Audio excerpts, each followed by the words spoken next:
Hi there, my first tutorial to you. I'm going to do my best, trust me. Right, this is Bryce 4. I know it's going to look probably different to your version of Bryce 5, 6 and 7. They all look different, they all do the same thing, okay? I'm using Bryce 4. I'm going to be using shapes that are in Bryce 4, 5, 6 and 7, okay? So you're not going to get lost. Now, concentrating on the window here, we have the plane, which is where we're going to be building everything, which is the ground, and over here there's a camera. It's an animation camera, we don't need it, so I'm going to click on its A and click on invisible and get it out of there because it just gets in the way. Okay, right, now first things first, I'm going to click on a sphere up in my little selection up here, just a standard sphere, there we go, and one will appear on the floor. Okay, going to edit, the little tick next to edit, I'm going to go to materials and I'm going to change it to black. So it's my own personal colour. Make it any colour you wish. The colour I'm using is my own, just so it can trust and so you can see what I'm doing.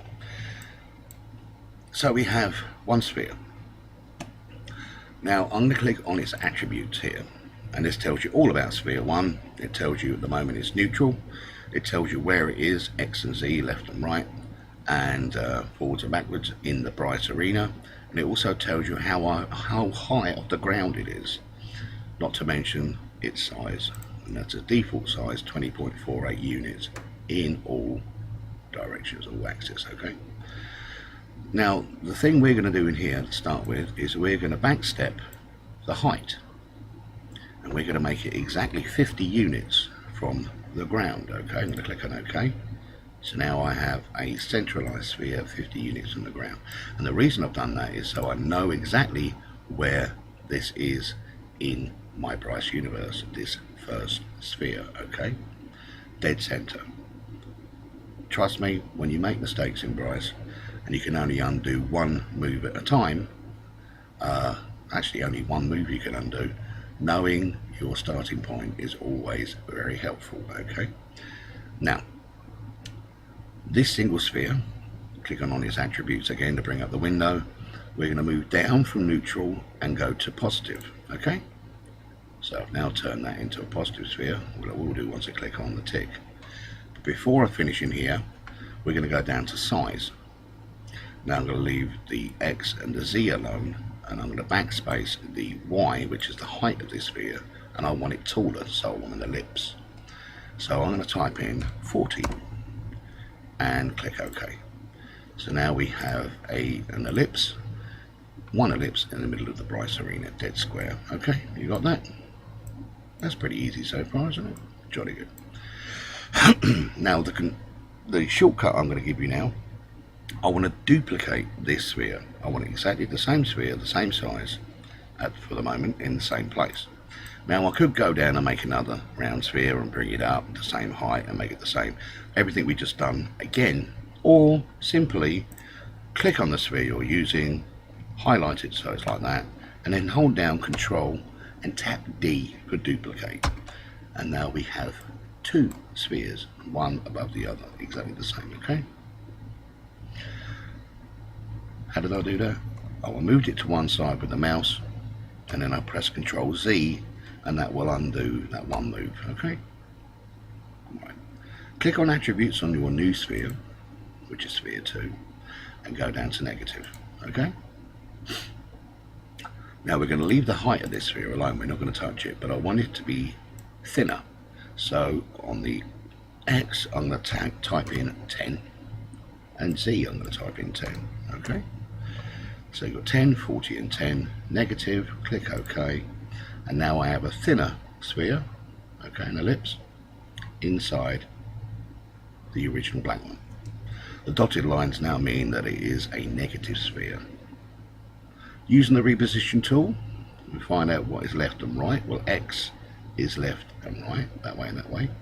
We're going to move the second sphere with the X reposition across to the left, so it's just overlapping. Okay, a bit like that, right? Just overlapping the sphere. If we select both by dragging the mouse button over both, letting go, and then grouping both together, you'll find out that the second negative sphere has now carved itself into the first one, okay, creating which is known as a Boolean. Okay, so everything that this negative sphere touches on that positive is removed, is carved out, is sculpted out. Now I want to replicate this carving on that side of the sphere. In fact, I want to replicate it all the way around the sphere. Now the easiest way to do that, well, there's not an easy way of doing it, there's various ways of doing it. What we're going to do for the moment is this. I'm going to duplicate this complete shape by pressing Ctrl and D. So now I have two, okay? While you have it like that, we're going to flip left to right. So we're going to put that side, this side. We do that by going up here, underneath this resizing tool, and coming down to where it says flip X. We tap on that and it flips the whole thing to the right. It's no longer lined up, which is a pain. So you need to go to your reposition tool, which is X, and move it across until the two center spheres are lined up with each other. Okay? So now you have that. While its attributes are open, go down to the U and ungroup. Go over to the other side, click on that group, first group, and go down to its attributes and click on ungroup as well. Now you have two negatives, one each side of the central sphere. The downside is now not only do you have two of those, you have two central spheres. Okay, we only need one. So clicking on one of them, press Ctrl and X to remove it. Now we have what we need. Group the whole lot back together again, and there you go, you've carved out one side and the other side. Okay, you followed that so far? Jolly good. Now earlier when I mentioned about how high this shape was from the ground, okay, it's still 50. Position is not quite right, so I'm going to put that back to dead zero, which is 0. So this shape is now 50 units from the floor, dead in the center of the Bryce arena. Okay, you got that? Right. This is why it's important to remember that. We're going to ungroup this, and we want to duplicate these two all the way around the outside of the center sphere. The easiest way to do this is to click on the center sphere and move it upwards out of the way, like so, and group these two back together again. Right? If you click on the sphere above it one more time, you go to attributes. You already know that it was 50 from the floor, so we're going to type in 50 and we put it back to where it was. Okay, like so. Got that? That's easy, isn't it?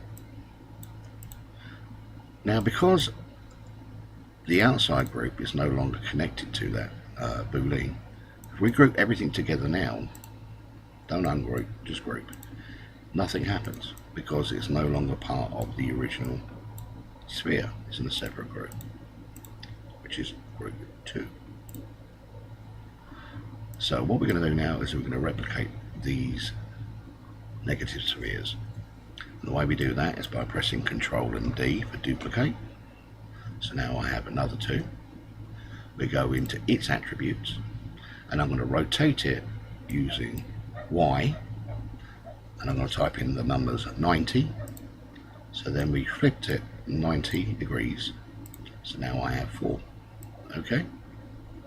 Leaving that still highlighted, we're going to press Ctrl D yet again. We're going to go into attributes, and this time we're going to type in the numbers 45.